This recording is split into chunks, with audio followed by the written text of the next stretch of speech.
I'll introduce our second speaker today, who is Rebecca Peters, working in NIMF's Office of Science and Technology. Becca received her master's from the University of Maryland Eastern Shore in the Marine, Estuarine, and Environmental Science program. She's a fellow Muse graduate with myself. Prior to this, she received her bachelor's in biology from Old Dominion University, and then between her degrees, she worked in marine science education in the Florida Keys and interned with the Shark Population Assessment Group at the NIMS Panama City Lab.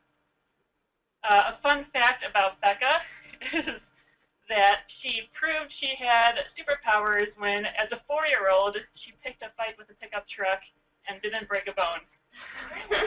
So today she's going to be presenting part of her master's thesis work on site fidelity and growth rate of juvenile black sea bass in Maryland coastal bays using mark-recapture.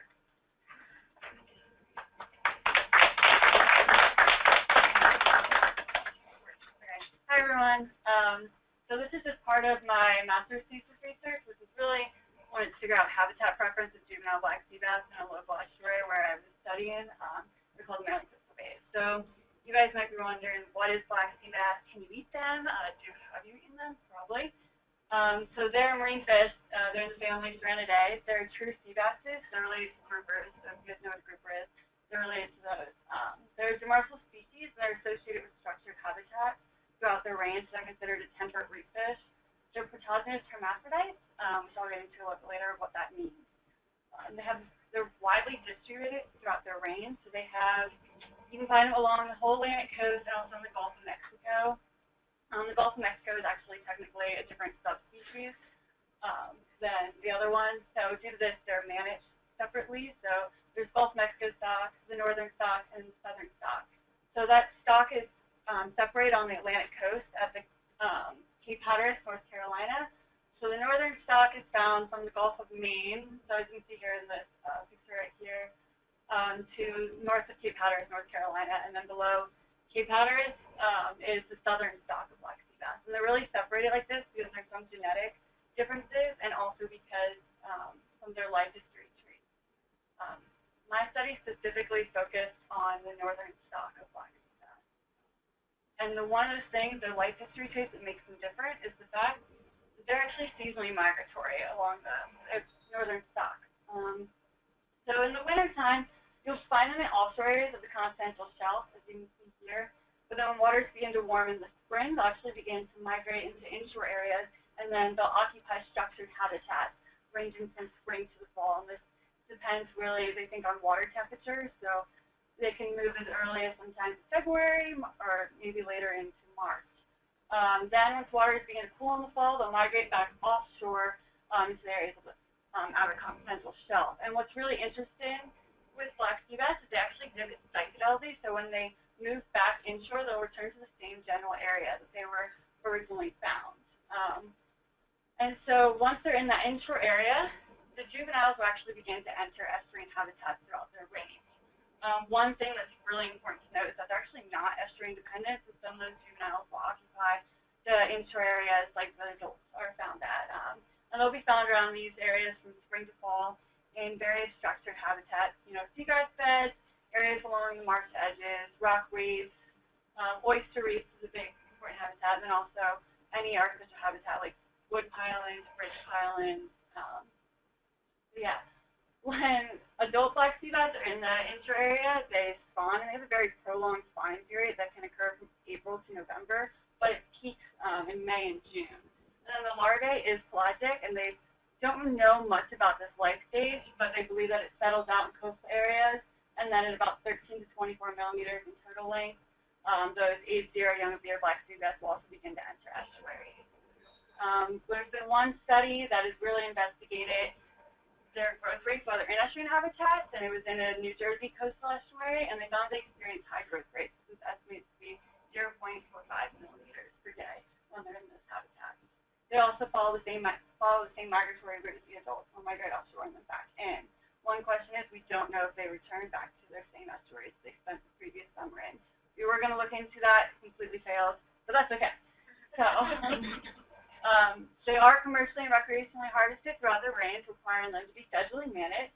They're jointly managed by the Atlantic States Marine Fisheries Commission and the Mid-Atlantic Fishery Management Council, and also in conjunction with NIMS for the federal waters. They are managed by traditional measures of size limits, catch and landing limits, commercial quotas, seasonal closures, gear regulations, also permit regulations. In the past, their management used cautionaries because they were data poor stock. This year, they had a benchmark stock assessment conducted in 2016. Everyone met. It was November 29th to December 2nd. They used an age structure model this year, and actually, it was finally accepted. Their past assessments in the past 2 years have not been accepted, but this year it was accepted, and now they're really not considered data poor anymore. In the past, also, when the last assessment was accepted, which I think was 2008, they were able to be rebuilt because the overfishing was occurring when they were in 2000 when they were rebuilt.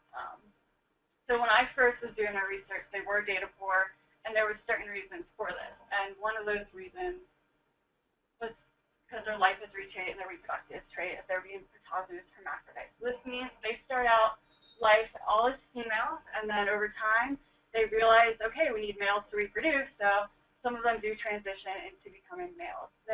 When they do transition, what's really interesting is you have males that become the dominant males, although you can tell by the hump, and they have this bright blue coloration.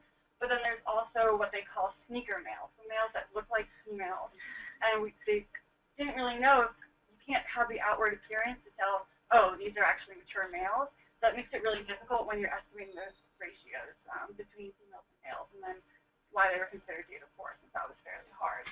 They found a way to overcome this. That's why this year their assessment was accepted. Also, the reason why they were data poor is the use of trawl gear to assess their abundance. So in the northern stock, they use these indices from the spring bottom trawl survey and the fall bottom trawl survey for index of their abundance. However, you can imagine for a structure-oriented species, you may not be getting the whole picture of their abundance since you're not trawling over the structured habitat. There have been a few studies, one that I did too, that actually found that you're still capturing the index of abundance even when you're not sampling over those structured habitats.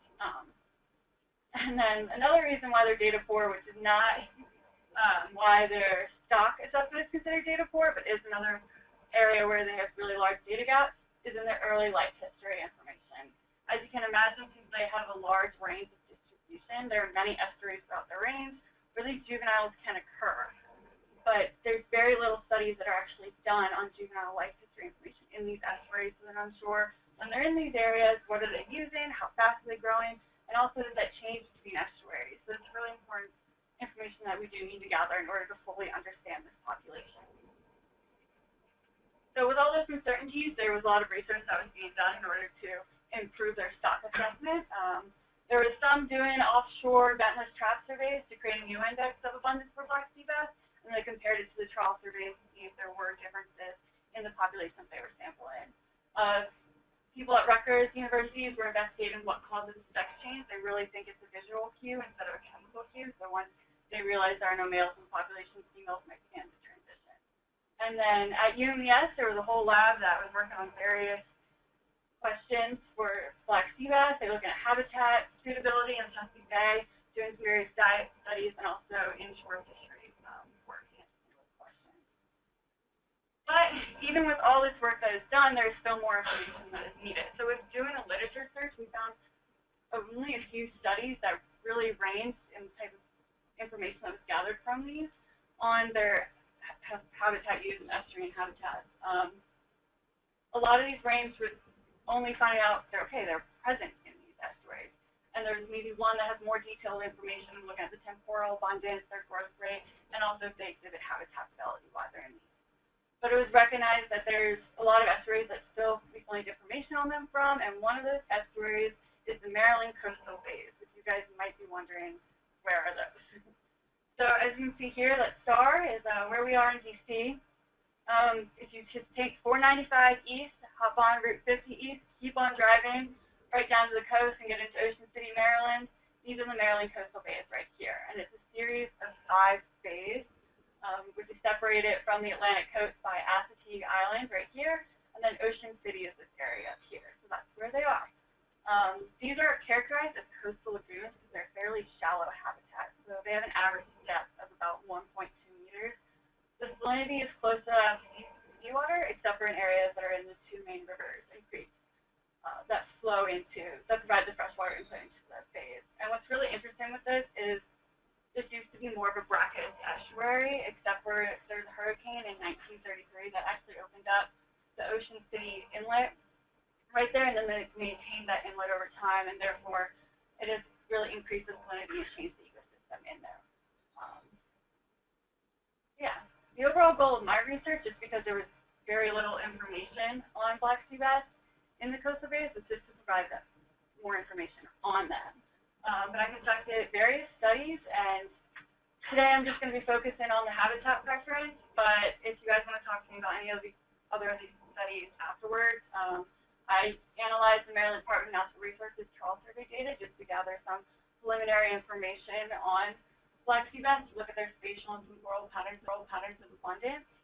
And then also I did a comparison of that trawl survey and my trap survey to determine if they're sampling the same population and also providing similar seasonal index of abundance. And then I also had a really awesome REU who took on comparing the populations from Maryland Department of Natural Resources trawl survey data to the population of black sea bass in the Delaware Bay to see which estuary is providing maybe higher index of abundance for them, and if there's any differences in the size and structure in each of those. So today I'm specifically talking about site fidelity and growth rate of juvenile black sea bass in the coastal bays using mark-recapture technique. So why do we want to do this? We want to do this in order to hopefully delineate essential fish habitat. So hopefully you guys all know in 1996, the Knauss Act was reauthorized and included a definition in there for essential fish habitat, which is defined as those waters and substrate necessary for fish spawning, breeding, feeding, or growth to maturity. However, as you can imagine, for a species that has a very large range of distribution, use estuaries, this is a very broad definition for those species, and that every estuary throughout the range can therefore be considered essential for them, making it very difficult to prioritize management efforts if the stock would begin to decline. We don't know then what habitats are actually providing more of the fish for the offshore fisheries. So we also looked at a previous study that found that they do exhibit a high degree of site fidelity when they're in estuarine habitat, but this study was only focused on really one area, the New Jersey coastal lagoon, and what they did was they collected fish, took them to the lab, tagged them, and released them at one location. But what the study did show that they might exhibit varying levels of site fidelity to different habitat types, and also they might exhibit habitat-specific growth rates. And if they do, then we can find those habitats that do increase their growth rate, which would then show that they're more important than some of these other habitats. So the objectives of this study was to, one, figure out when black sea bass are most abundant in the coastal bays, and what structured habitats are they most abundant at. And then we wanted to look at what habitats they exhibit the highest site fidelity to when they're in the bays, and see how, then estimate their overall growth rate and see how that growth rate compares to the previous studies, if it's similar, if it's much higher here in the coastal bays. And then also we wanted to determine if they exhibit habitat-specific growth rates. So what I did was, unfortunately, there was no benthic habitat map, so I couldn't really pick some of these habitats that I couldn't see, like high shell density areas or any of these sponge habitats. So I went with what we knew was there, and we also went into their essential fish habitat document to figure out what habitats have they been found at before in other estuaries. So the habitat types that we sampled were bridge pilings, wood pilings, marsh edges, rock jetty / riprap site, a buoying channel site, which I'll explain a little bit, and then also a seagrass bed. So for this buoying channel site, from our analysis with the Maryland Department of Natural Resources data, we found that there was high abundances in these areas, and we wanted to find structured habitats in order to put a trap at. But so we had to go with what we could see, since there is no understanding of what benthic habitat is actually there. So with Site 12, that's where we saw there was a buoy, so obviously it's connected to a cement block, probably on the bottom, pretty large, so it doesn't move. So we had a trap there. And then the other one in Site 5, we used to trawl there, and the UMES trawl actually got snagged there all the time, so it stopped. So we knew there was some sort of structure down there. Weren't sure what. You can't see to the bottom since this estuary system is very turbid.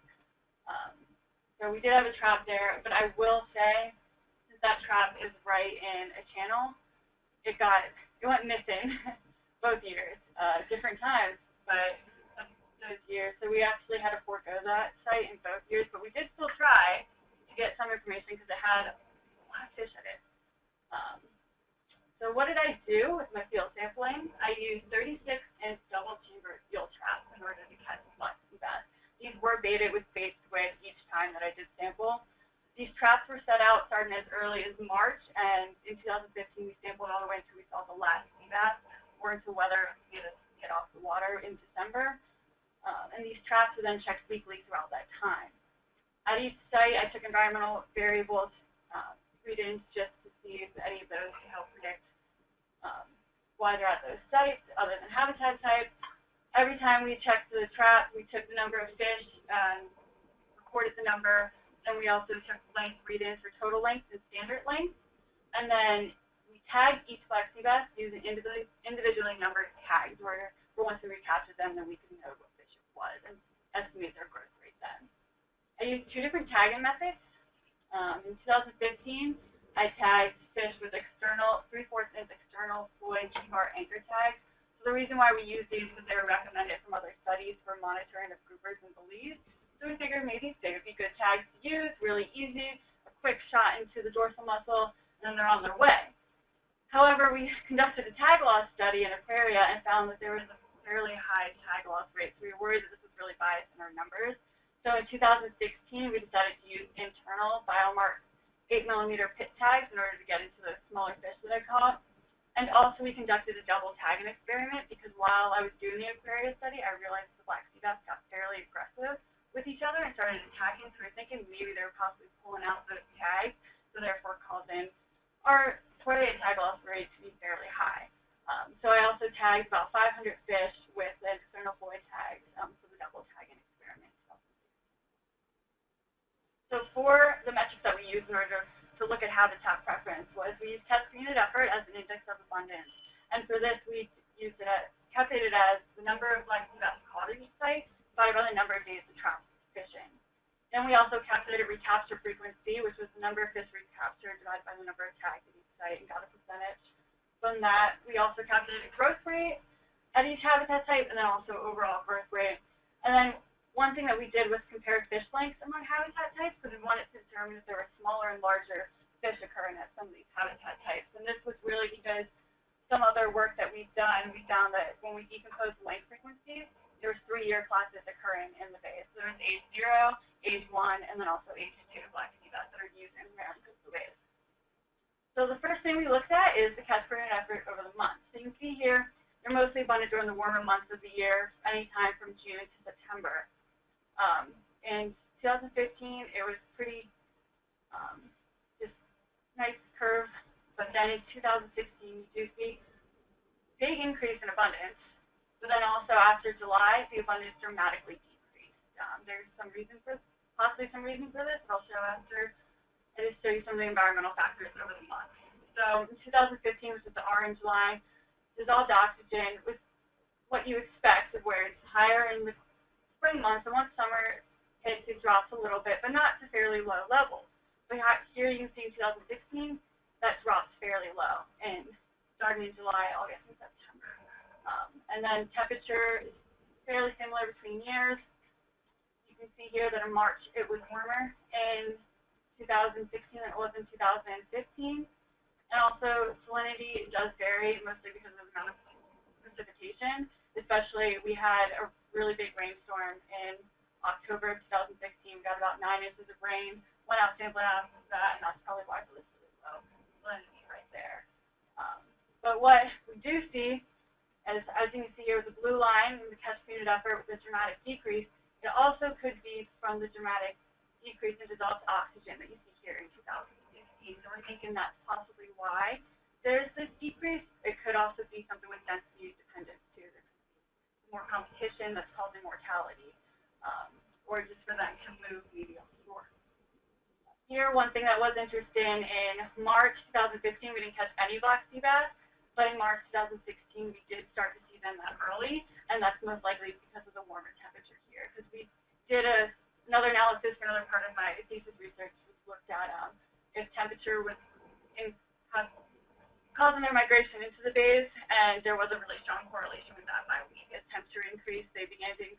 then once temperature began to decrease, their abundance began to decrease.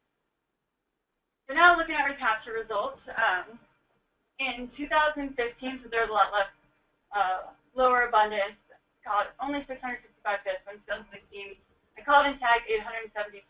What was really interesting though, even though I caught and tagged more, the recapture frequencies between years is actually fairly similar. So it's also good for our 2015 data for showing that possibly just by using the forward tags is not biased in our results. But also with this, it could be because there were more fish that's causing more mortality or for them to leave, so that maybe that could be the cause of the similar recapture frequency too. Also, what was really interesting was once we used the pit tags, we actually got a larger days between recapture in 2016, and also the number of fish recaptured twice is a lot more. So we recaptured 12 fish twice in 2016, and 2 fish in 2015 were only recaptured twice. But one fish was even recaptured 4 times at the same site. We called this one trap happies. We think it just really liked being in the trap. But what was actually really cool about this is all those fish were basically caught at the same site that they were initially tagged at. So it's just showing that they exhibit fairly high site fidelity to these habitats in there. So in 2015, that estimate was about 100%. In 2016, since we did use those pit tags, which stayed in and made it a lot easier to identify a recapture, we did find that 2 did move sites. They were recaptured at another habitat type that we sampled at, but we still got a very high estimate of site fidelity of 97.6%. So this is showing that once they're in estuarine habitats, they're staying around the habitats that they're at while they're in there.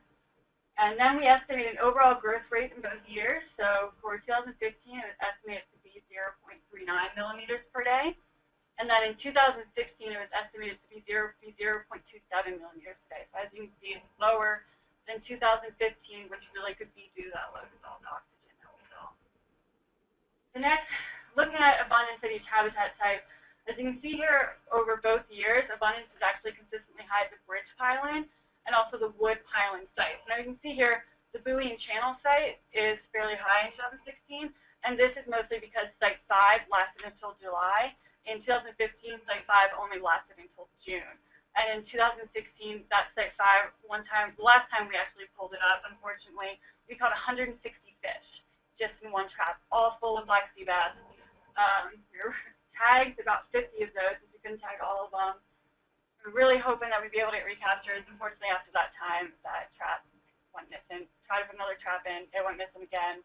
It happens, so we unfortunately had to stop sampling in that area, but that's why you do see that big increase right here. But most importantly, the abundance is highest at bridge pilings and wood piling habitats. So next, we look at recapture frequency at each habitat type. And as you can see, just like the abundance, recapture frequency is consistently high between both years at the bridge piling and wood piling habitat. And also those habitat types are the ones that had the highest average recapture frequency too, showing that these are important habitats for them, and the habitats they're spending the most time around once they're in these estuarine areas. So next, we looked at growth rates at each habitat type. So even though our growth rates did not significantly vary between habitat types, there's one thing as you can see here. We had fairly low sample sizes of some of these, but even when we took those out of the analysis, growth rates still did not significantly differ between habitat types. But what is important to note is that the highest average growth rates actually occur at the bridge piling and wood piling habitat. So you can see, yeah, the rock jetty did have a higher average growth rate, but there was only estimated 3 fish, so we don't really include that just because the sample size was so low. But out of the other ones with higher sample size, these bridge pilings and wood pilings had the highest average growth rate, which is fairly important to know. So next, we looked at the lengths at each habitat to figure out which ones had smaller or larger sizes, possibly being those young of the year, and each 2 fish. And the lengths did significantly differ between habitat types, both years and also when we pulled them together too. And then what was most important from this, as you can see here, some of these smaller black sea bass are actually occurring at the bridge piling, wood piling sites, and also with some of those larger ones in both years actually occurring there. So suggesting that the young of the year, when they're coming in, are actually recruiting to these habitat types, which is making them important recruitment habitat for these. So in conclusion, like I said, with the growth rate, they experienced growth rate of 0.39 millimeters per day in 2015 and 0.27 millimeters per day in 2016. So the 2015 growth rate actually is comparable to the previous study that was done in the Great Bay Little Egg Harbor in New Jersey, and that estimate was once again 0.45 millimeters per day. So it's showing that they're fairly similar. When you have temporal changes in growth rate, that might be a really big difference there. But the most important part, the thing that we got out of this, was why do we have a slower growth rate? What could be that reason? And it's most likely due to the low dissolved oxygen that we saw in our samples from July to October. There was one study that actually found dissolved oxygen levels less than 2 parts per million did cause reduced growth rates of juvenile black sea bass. And in August and September, when we had the lowest dissolved oxygen, we found that in 6 of our 45 reported dissolved oxygen readings. And as you can see here, these are the minimum dissolved oxygen readings that we got when we sampled, and that really starts to drop in July, August, and September. And what's important with this and what's supporting our thought that it is dissolved oxygen is the fact that you see in April, May, and June, you have fairly similar sizes in 2016 as we saw in 2015. But then once you get into July, the sizes are much smaller than in 2015. So from July to October, you see that they're much smaller than in 2015 here. So this could be possibly the dissolved oxygen and also the coupling with density-dependent mortality, possibly, or density-dependent growth rate, causing a slower growth rate since there's more fish there, increased competition, maybe not enough resources in order to grow that fast. So in conclusion, for the important habitats, so since recapture frequency, abundance, average growth rates, and also the presence of larger and smaller fish occurred more at those bridge piling and wood piling sites, that means these important habitats for the juvenile black sea bass. And this, I just want to let you guys know, this is only in the coastal bays. I don't want to be able to say this could be in all estuarine habitats because some of the other estuaries do have estuaries, and we were unable to actually sample at those habitats. So why might be more attracted to these over the other habitats? Well, some studies used in black sea bass and aquaria with varying types of habitat complexity found that the more complex habitats actually reduce predation risk and increase survival of black sea bass. Also, they found that the presence of shelter will increase the growth rates of black sea bass we found here. This could really be because there's more complex habitats tend to have a higher prey density, so they're able to feed easier. So these bridge piling and wood piling habitats are most likely, they're more complex than the other habitats that we sampled, like the marsh edge. It's just a marsh edge right there. There's not really places for them to possibly hide unless it's high tide over them to go into the marsh. The seagrass beds, at least in the coastal bays, the seagrasses have been declining due to temperature and turbidity, so they're not as structurally complex as those since they're not as dense as they used to be. Then also, compared to the Fisheries channeling site, there's just one cement, and at least with these bridge pilings and wood pilings, you have multiple pilings available for the sea bass to move around, and if there's a predator coming, and they're able to escape predation most likely, since they're able to move from habitat types, since there's multiple ones off of there, and it's the same with the wood pilings too. And also, this is a non-biogenic habitat, but it can support abubescent growth on these. So they have found that oysters have been growing on these, on wood pilings, some of these bridge pilings, also some of the tube worms too.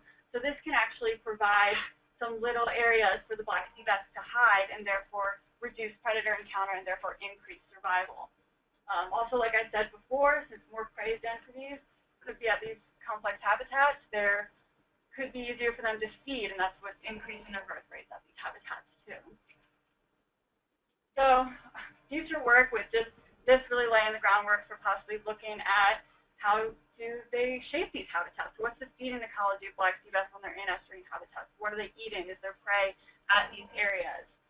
Also, we were doing some odorless microchemistry studies, just the basics of it, of figuring out if odorless microchemistry does change between different estuaries throughout their range.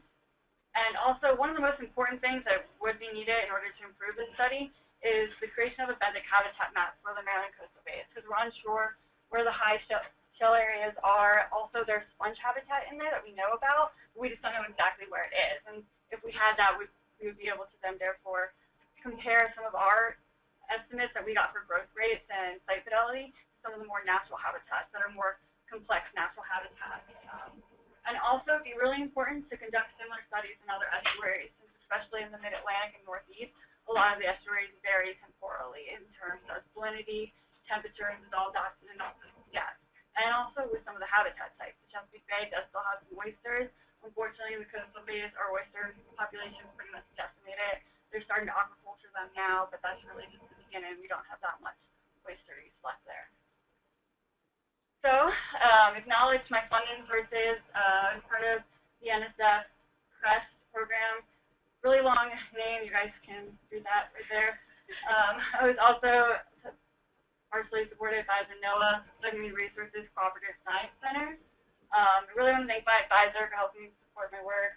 Also, Dr. Angel Wiley at Maryland Department of Natural Resources, helping me with pick some of my habitat types and some of those sites. Also, our boat captains that took us out worked with me all the time, taking me out weekly as much as possible, weather allowed. And most importantly, the awesome conceptual diagrams that you saw were from the help being made from the EN and Application Network. We're going to have a workshop with them in September, I believe, for the Knauss Fellowship, so you guys can learn how to make some of those like I did there, and also Ben helped me with some of those too. So, yeah, the end.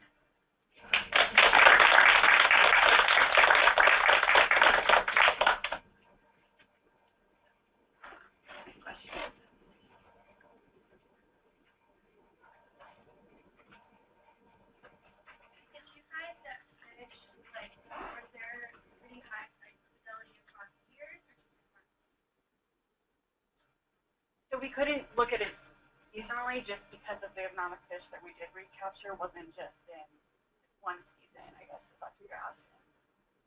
I guess, like, did you find, like, mostly in summer or fall. So, well, I guess what I'm asking is, like, if you caught a fish at, like, site 2 in 2015, did you find it at site 2 in 2015? Yeah, so that was, the same exact fish. So that was the original thing when I first started my graduate research, was one of the things we wanted to find out was if black sea bass, after they overwinter offshore, if they do come back to the same estuary. And what we found was when we were doing some of that preliminary research was when we decomposed those lake frequencies, that there's very little young of the year that occurs. So in 2015, we tagged 25 young of the year, and that's how many were in there. So we most likely we're not going to get tag returns from that, since there was so little, and they have to migrate offshore, and a lot of the survival is fairly low for young of the year. And then also with the age 2, we don't see that many age 2 in there, so it's mostly age 1, and we don't know where they're coming from. Like, after they migrate offshore, where are these fish coming from? That's one thing we want to know.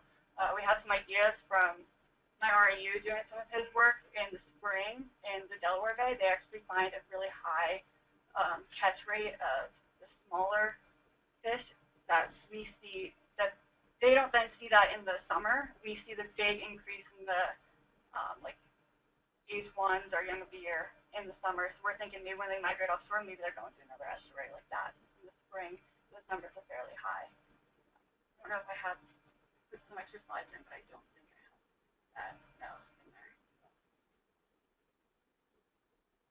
But I can show you like an image of it, which explains it a lot better than that if you're interested. Do you have any idea of how if they forage okay, if they're in the traps? And like the reason I ask that is if say you catch them in a trap and then throw the trap back in and they're released and they immediately go back in, would that affect your growth rate? I'm not sure if it would affect growth rate, but it would affect the results. We didn't see many that were captured more than twice, that they were actually going back in. There's a risk really good they're trap heavy, but we don't think that they were actually affecting that because they weren't. That's why we tried to check it weekly as much as possible, and some days like maybe 4 days in between when we first put it out as much as we could. But did you say you had talked about those rich pilings? I don't remember exactly what site. It was at the site 3 was one of them where I did first see it. No, site number 9, sorry. And that was a bridge piling site. That was the first time I actually did it. Yeah, we did there. And same with the wood pilings too. So we're not exactly sure why we we saw that. I took my samples weekly, and we tried to look at other monitoring programs that did it if they saw some similar drop-offs, but they didn't see as low as ours did, and that could be 50%. So more than they were just once a month. So we would really like to figure out why that occurred. It wasn't more rainfall. It was the same temperature between years, so we don't really know why this occurred. It's kind of alarming. It's the first time that they've actually seen it like this low.